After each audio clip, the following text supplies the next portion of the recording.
मोहब्बत मर्द में जिंदा तपा का, मोहब्बत हम दिल हिंदुस्तान जिता का, मोहब्बत बाहर कसा कारी तपाई, मोहब्बत रहा कहते जुदाई, मोहब्बत तावती कमो तो कम का, मोहब्बत मगिर नामा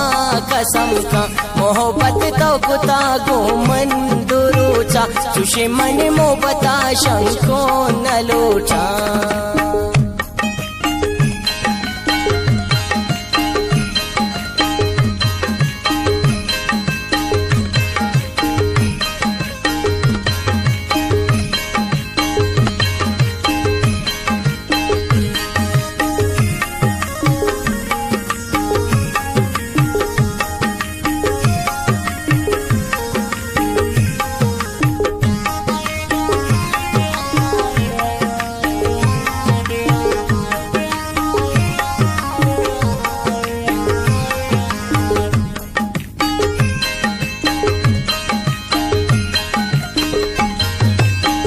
मोहब्बत तो गुशे ग्राने उबाए, मोहब्बत पर मर्द माचूहे सजाए, मोहब्बत आप चोखौरा तचीते, मोहब्बत गुशे हर दिल सुचीते, मोहब्बत सरा संगत तौरें का, मोहब्बत मगिर नामा